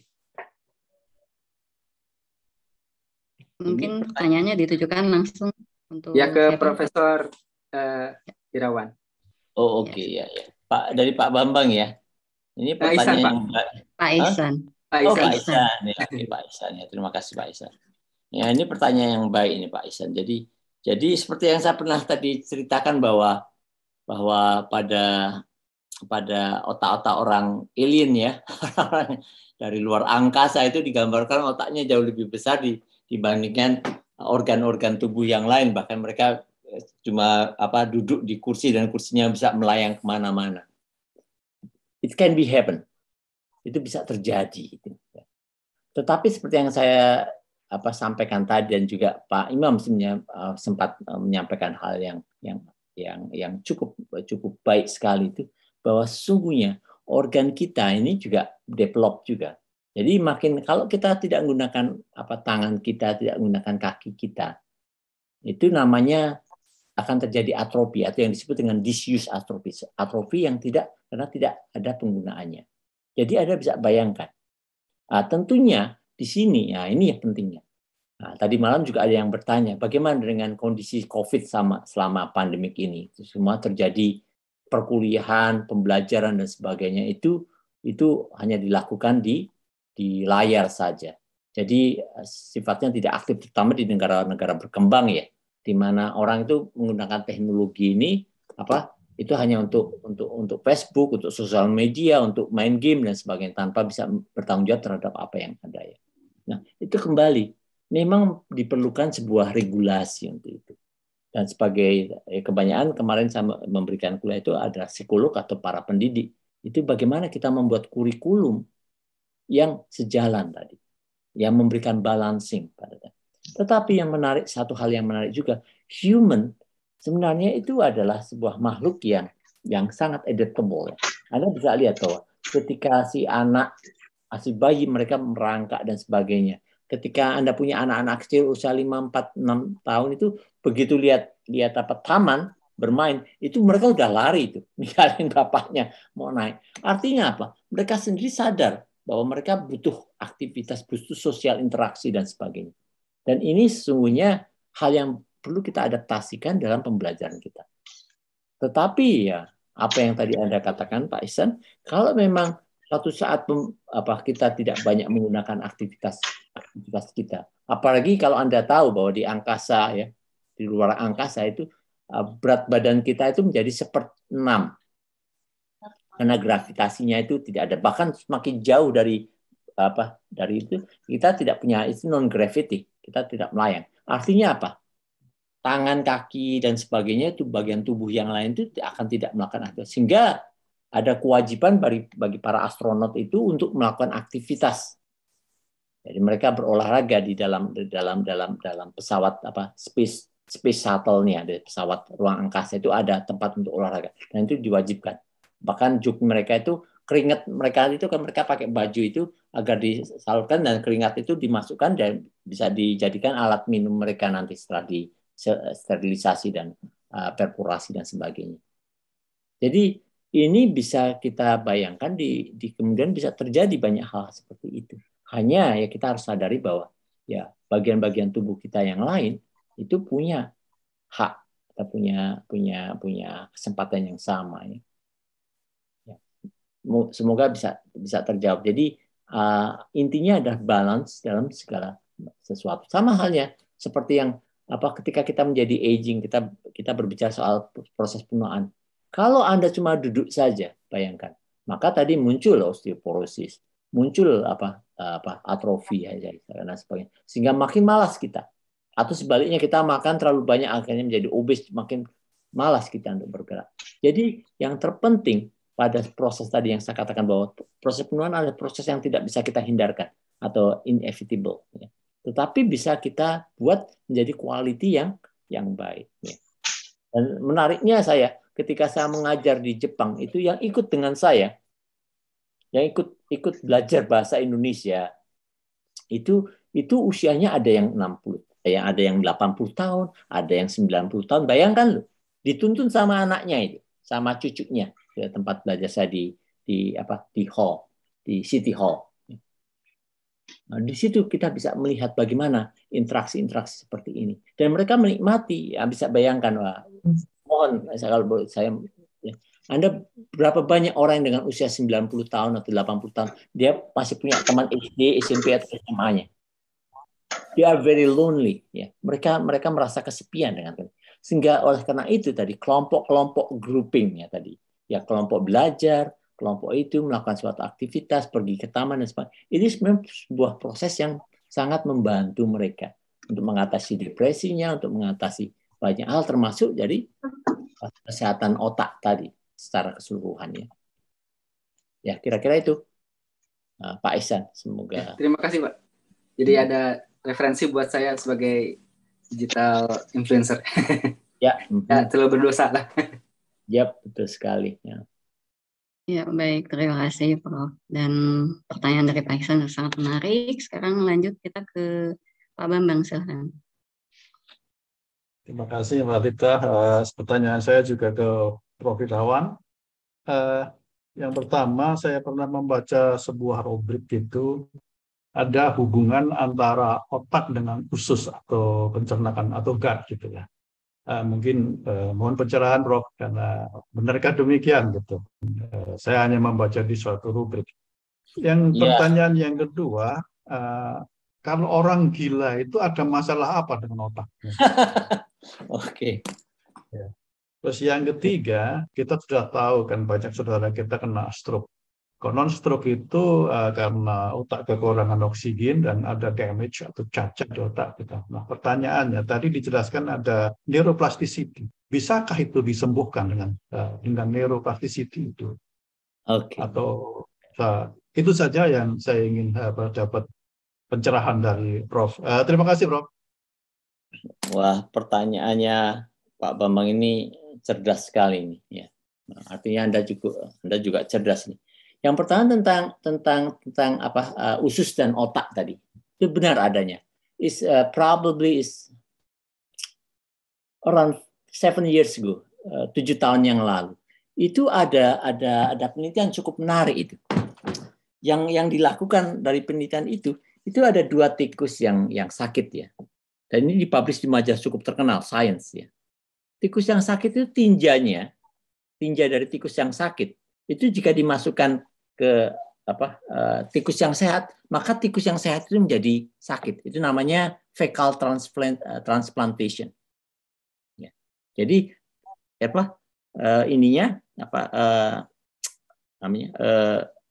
fesesnya atau kotorannya dimasukkan ke tikus yang sehat itu akan menjadi sehat. Atau sebaliknya, tikus yang sehat itu fesesnya, kotorannya dimasukkan ke tikus yang sakit itu menjadi membaik.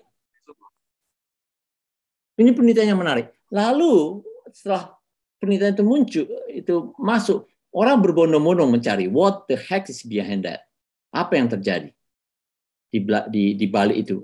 Ternyata di dalam usus kita itu ada yang namanya mikrobiota, bukan? Banyak bakteri-bakteri tertentu. Nah, bakteri-bakteri ini ada yang menguntungkan. Ya. Yang kita sebut dengan probiotik. Ya. Misalnya di Yakult itu kan ada Saccharomyces dan sebagainya yang ternyata berkaitan, dan usus kita itu ternyata saraf yang menjembatani saraf simpatis dan saraf simpatetis, termasuk juga vagus nerve, saraf ke nomor 9 itu mensarapi langsung dari otak ke usus tadi, sehingga orang berpikiran mungkin jalan itu yang dipakai, yang sehingga muncul yang disebut dengan gut itu usus, brain axis, GBA, gut brain axis-nya. Dan ini ternyata benar. Ya.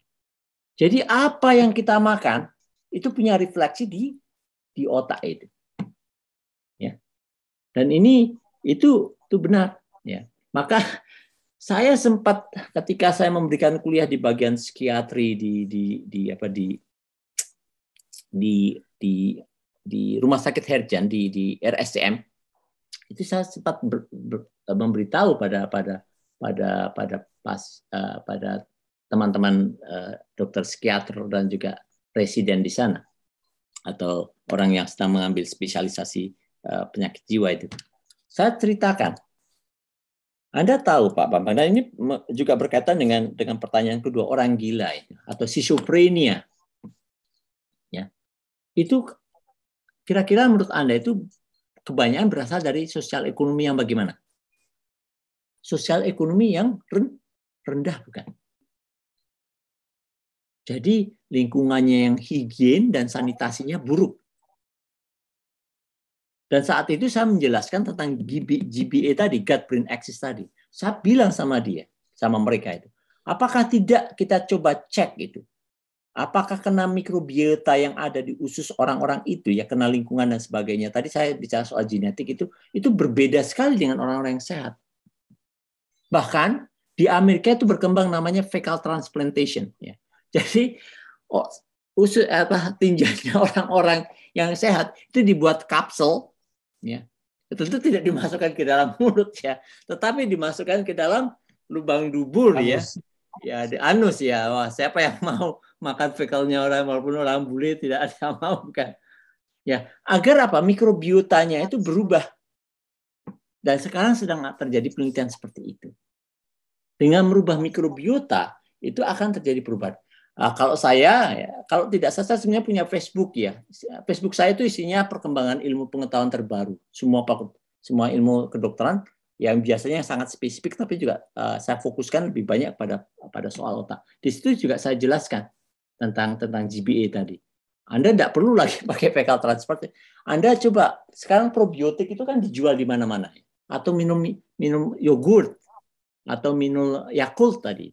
Itu akan memberikan bantuan tadi. Ya, tadi sempat kita bicara makanan-makanan yang sehat dan sebagainya. Itu akan membantu sekali pencernaan kita. Ya. Nah, ini jadi intinya orang-orang yang gila tadi itu sesungguhnya punya masalah memang pada sistem neurotransmitter di otaknya. Kalau otaknya kita rekam, itu tidak ada perubahan. Tetapi kalau misalnya proses tadi yang saya katakan GBA ini kan sebenarnya ada sambungan antara otak dan usus tadi melalui saraf-saraf yang saya katakan simpatis dan parasimpatis. Dia bisa merambat itu. Dan otak bisa masuk otak sehingga terjadi proses infeksi. Makanya orang-orang yang schizophren atau orang-orang gila begitu sudah sehat dikembalikan pada keluarganya kembali lagi, bukan? Kenapa hal terjadi seperti itu? Ya. Karena tadi yang saya katakan lingkungannya tidak mendukung. Ya. Jadi kita harus sangat memperhatikan hal ini. Sehingga saya katakan tadi, bisa jadi itu karena reinfeksinya itu berulang-ulang di otak. Dan ada foto saya kira saya punya, ada gambaran bahwa kalau infeksinya itu terus-menerus berulang, maka otaknya si individu tadi, otaknya orang tadi, itu dia bisa menjadi atrofi, menjadi kecil. Ya. Ini kuliah neurobehavior yang tadi malam saya beritahu. Bisa dilihat? Belum. Oh, belum ya? Di saya belum. Nggak tahu di teman yang lain. Oh, di share coba ya. Share screen ya.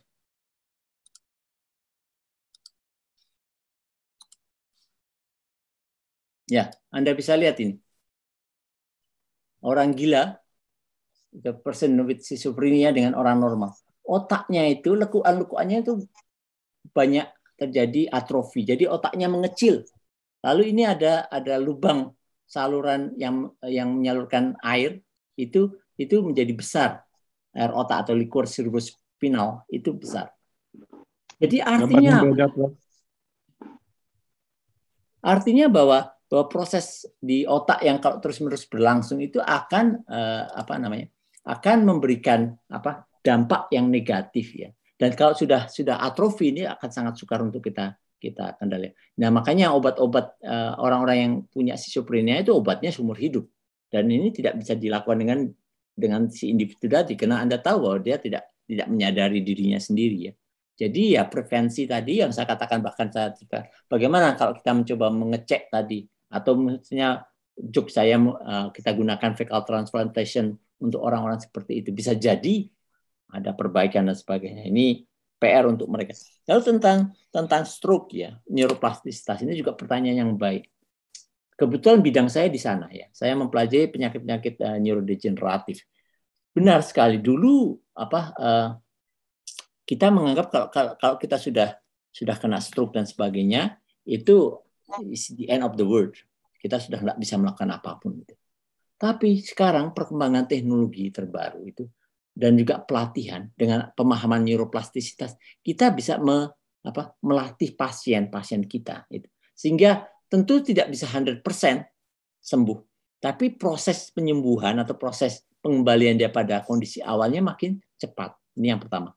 Yang kedua, teknologi yang kita sebut dengan stem cell teknologi. itu juga berkembang sangat pesat. Karena stem cell teknologi ini bisa mereplace, bisa menggantikan bagian otak tadi yang rusak. Tetapi tentunya ya, ini juga saya kerap datang ke bagian-bagian tertentu yang melakukan tindakan stem cell ya, terutama bedah saraf itu. Mereka sudah berani melakukan injeksi intrathecal injection, jadi langsung masukkan stem cell ke dalam otak itu. Tapi seperti yang saya sampaikan di banyak tempat, bahwa stem cell itu ketika kita masukkan, itu dia harus menjadi sel yang spesifik ya. Kita tahu di otak kita ada ya sel yang menghasilkan dopamin, itu namanya dopaminergic. Ada yang menghasilkan serotonin, itu namanya serotoninergic. Ada yang menghasilkan acetylcholine, itu namanya acetylcholinergic, dan sebagainya. Ini berbeda untuk menghasilkan itu, sehingga harus ada guiding ya. Harus ada diferensiasi sel-sel saraf itu menjadi sel-sel yang spesifik. Nggak bisa mesenchymal stem cell jadi sel induk dimasukkan terus dia langsung mendadak jadi sel itu. Kenapa? Yang terjadi, dan saya kerap memberikan slide dan membuat orang-orang teman-teman sejawat terperanjat. Karena kalau stem cell-nya, stem cell kita masukkan itu 90% atau 90%, 99% itu menjadi saraf glia, akhirnya menjadi tumor itu. Dan ini proses ini berlangsung lama. Dan ini yang berbahaya. Jadi pemahaman kita terhadap stem cell itu perlu dilakukan. Jadi jawaban saya untuk Pak Bambang, ya dengan adanya perkembangan teknologi, penyakit deteksi dini, stroke dan sebagainya akan sangat bisa membantu sekali. Tapi bukan brainwash-nya Pak Terawan ya. Ya ini saya penentang nomor 1 di Indonesia. Ya. Oke, saya kira itu ya. Terima kasih, Prof. Terima kasih. Ya, sama-sama. Baik, terima kasih, Prof. Ini ada beberapa pertanyaan di chat, tapi sebelumnya kita ke pertanyaan dari Pak Satya dulu ya. Nanti setelah itu baru kita ke pertanyaan di chat. Oke, terima kasih Bu Rita. Makasih banyak pencerahannya, Profesor Irawan. Saya penggemar Star Wars dari tahun 80-an nih, Pak. Star Wars itu kan The Battle of Mind ya, gitu. Dan kemudian saya terpesona sama buku The Law of Attraction. The Law of Attraction itu mendatangkan universe ke diri kita. Itu kan dari otak tuh kan ya. Gitu. Kemudian dilanjutkan banyak penelitian mengenai gelombang elektromagnetis, telepati lah yang saya nggak tahu tuh. Mungkin bisa dapat pencerahan. Tapi gini, Prof, ini untuk masalah kesehatan diri aja deh. Kata orang 80% penyakit itu datangnya dari otak kan katanya ya, dari pikiran. Nah, kalau 80% penyakit itu datang dari pikiran, harusnya pikiran juga bisa mengontrol tubuh dong ya, untuk menyembuhkan penyakit-penyakit itu gitu loh, Prof. Apakah kotak itu mampu menggerakkan sel-sel untuk membunuh penyakit, menghilangkan kolesterol, menguatkan jantung, itu sampai di mana itu? Apakah itu cuman science fiction apa benar-benar science gitu? Makasih, Prof. Oke, jadi ini adalah dari Pak Satya ini sebenarnya adalah fungsi otak sendiri yang ditanyakannya. Sesungguhnya fungsi otak itu di mana ya? Jadi seperti yang saya sampaikan, sebenarnya fungsi otak itu hanya seperti police officer ya, atau sebagai polisi di tubuh kita. Dia merekam, dia memberitahu segala sesuatu. Tetapi bagian tertentu saja itu yang harusnya melakukan. Sebagai contoh ya, misalnya pankreas kita yang menghasilkan hormon insulin ya. Of course, ketika Anda makan itu otak itu sudah bagian hipotalamus tadi. Itu akan memberitahu, oh makananmu ini sudah mulai banyak ini. Insulinmu sudah produksinya sudah mulai tidak mampu mengatasi jumlah makanan tadi. Ya. Kalau warning di otak itu kita abaikan, ya kita sendiri yang membuat decision, frontal otak kita itu, waduh, kena limbik sistem kita masih mau makan terus, kita mau senang karena kita sedang depresi, nah terutama misalnya gadis remaja dan sebagainya, baru putus makanya lebih banyak makan. Ya itu, jadi decision maker kita yang kita menjadi masalah. Ya.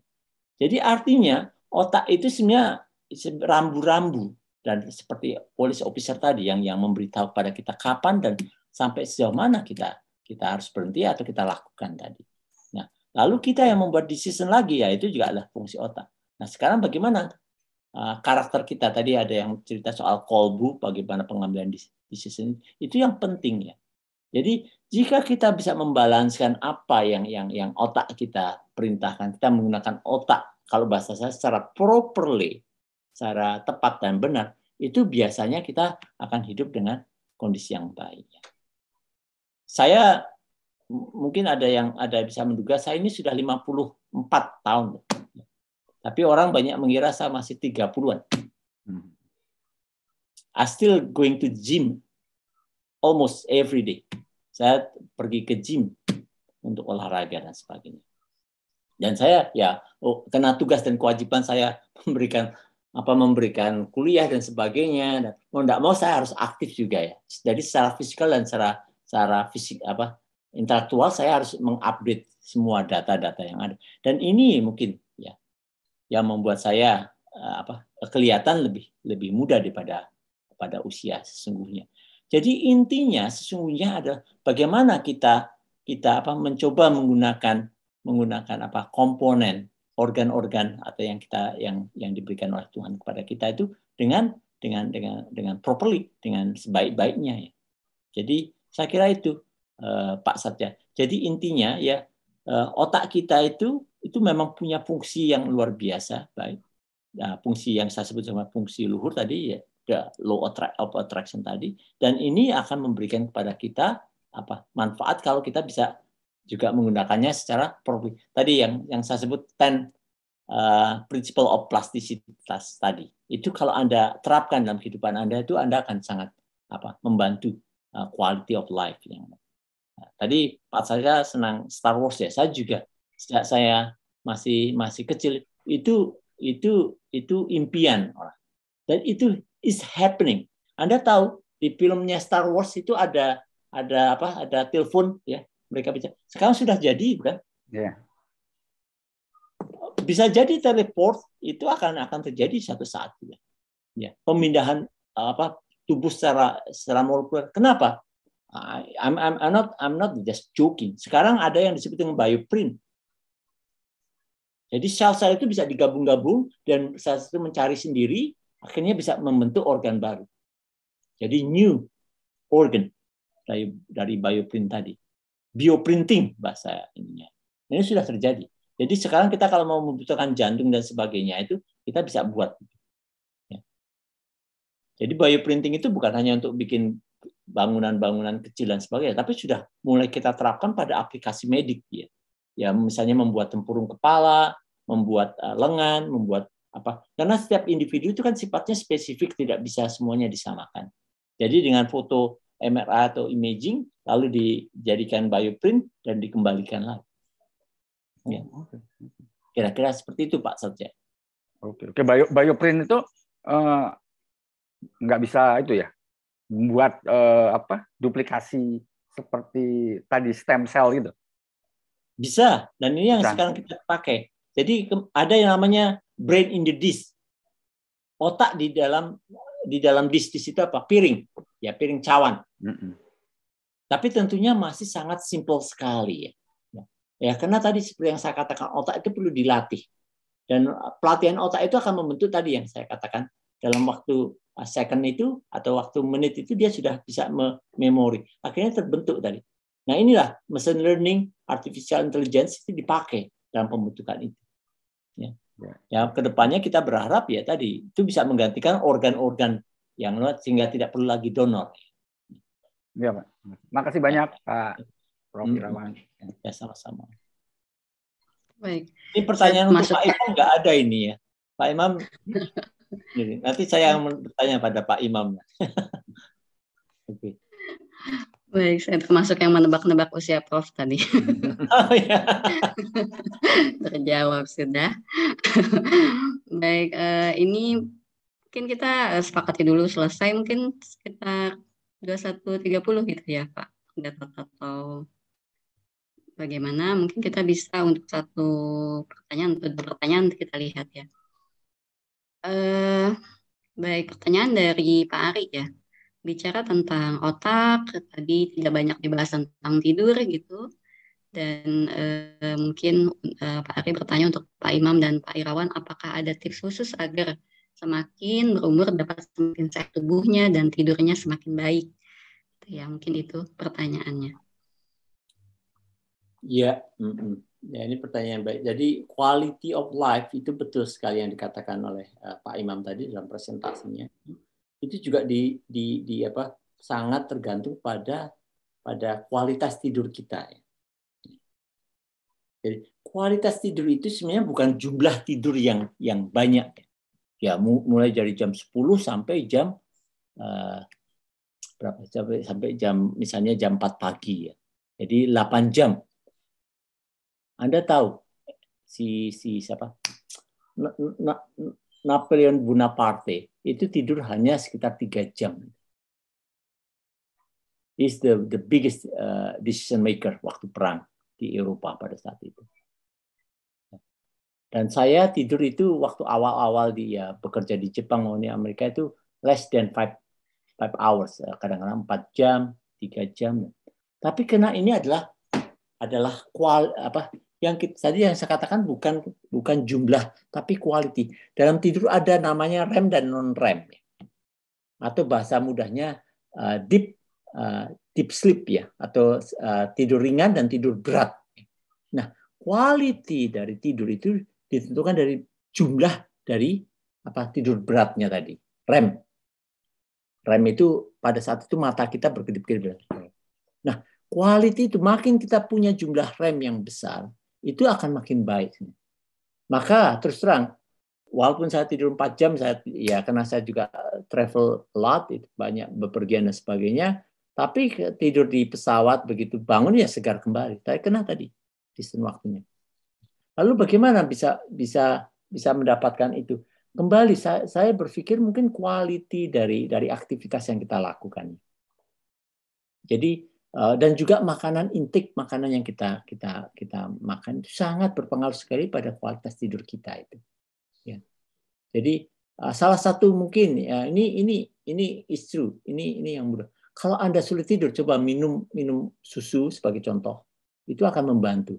Salah satu hormon tidur yang paling penting itu adalah melatonin.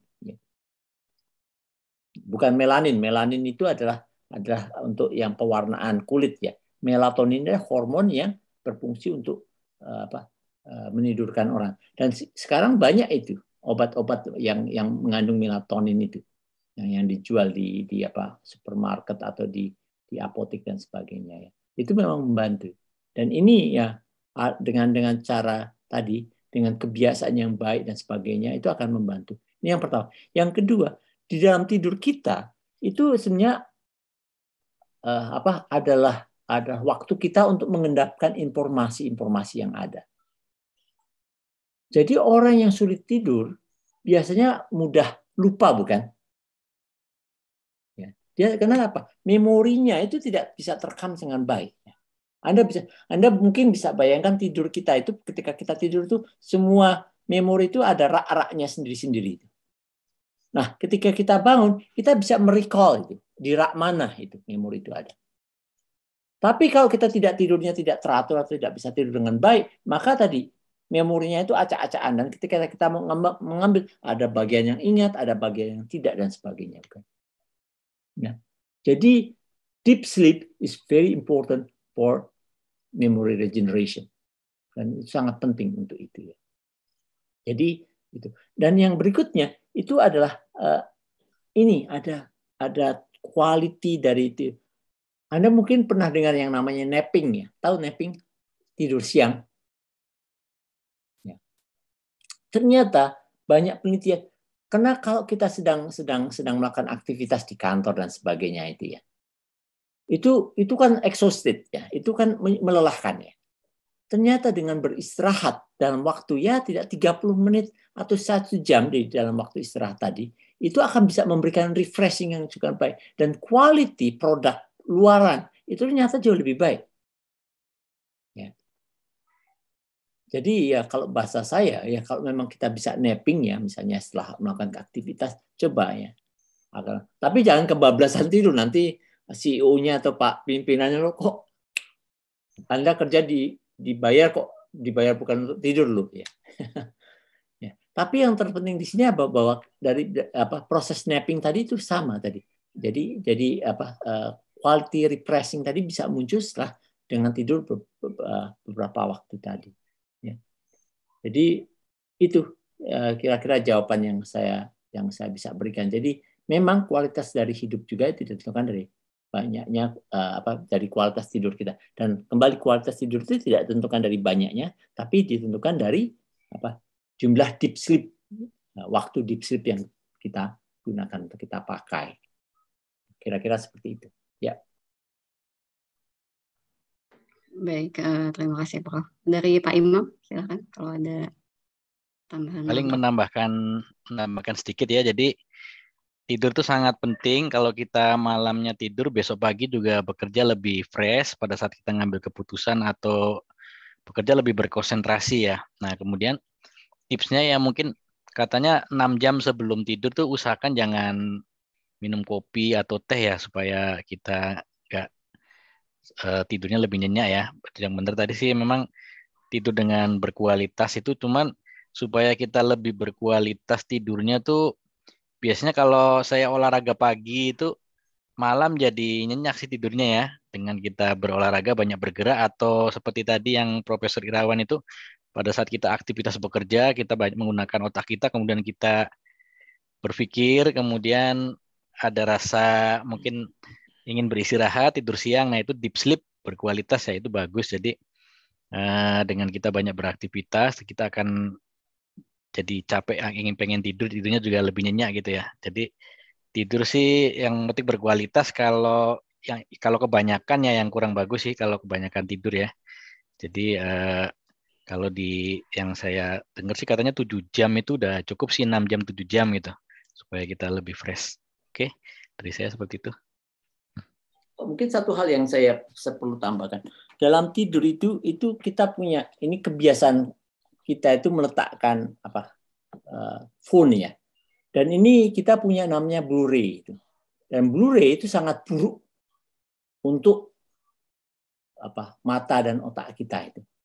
Ini yang membuat kita akan sulit tidur. Sehingga saya sarankan ketika kita tidur itu Anda harus mematikan cellphone. Dan Anda tahu bahwa kalau kita tidur dekat dengan ini punya gelombang elektromagnetik yang sangat berpengaruh pada otak kita. Sehingga kalau menurut penelitian sebaiknya kita letakkan ini kira-kira 3 feet. 3 feet itu kira-kira 1 meter dari at least 1 meter dari tubuh kita itu. Jadi intinya Anda matikan, komputer juga begitu ya. Dan letakkan cukup jauh dari tubuh kita ya. Dan umumnya tidur itu juga berpengaruh sekali kalau misalnya masih ada pencahayaan ya. Jadi Anda menggunakan misalnya remang-remang dan sebagainya itu sangat membantu untuk tidur yang baik ya. Kalau lampu menyala semua dan sebagainya biasanya akan mengganggu ya. Saya kira maka orang tidur biasanya senang yang gelap-gelap itu ya. Nah, saya kira itu. Baik, alhamdulillah ya. Jelang tidur kita dapat tips buat tidur nyenyak. Mungkin ini ada 3 menit lagi. Mungkin Pak Gatot ada closing statement atau apa terkait materi ini. Dan mohon maaf untuk pertanyaan-pertanyaannya banyak sekali yang belum bisa didiskusikan. Sebenarnya betah ini kalau mau sampai jam berapa juga ya kita menyimak ilmu malam ini, tapi mungkin ada aktivitas lain dan terutama tidur ya yang menanti kita. Mungkin silakan Pak Arif Mbak. Atau Pak Arif ya, silakan. Ya gimana Pak? Mungkin ada closing statement terkait materi ini. Oh, alhamdulillah. Terima kasih Prof. Irawan udah hadir. Pak Imam Dermawan sudah menjadi pemateri. Jujur, saya tuh orangnya dulu pas kerja di Jakarta suka begadang, Prof. Jadi sekarang buku-buku temanya sleep. Waduh, ngaco banget ya berarti dulu. Korban ini hustle culture. Ini bagus banget, cuma kebetulan tadi saya ada telepon jadi agak off sebentar. Terima kasih banyak, materinya malam ini sangat mencerahkan, mudah-mudahan bermanfaat bagi audiens, mudah-mudahan nanti juga yang nonton di YouTube makin banyak anak muda yang tercerahkan. Mudah-mudahan BRID juga sebagai komunitas makin memberi manfaat lah bagi orang Indonesia secara umum ya. Mudah-mudahan juga lebih luas lagi. Terima kasih banyak. Saya tutup bedah buku malam ini dengan mengucapkan Assalamualaikum warahmatullahi wabarakatuh. Waalaikumsalam warahmatullahi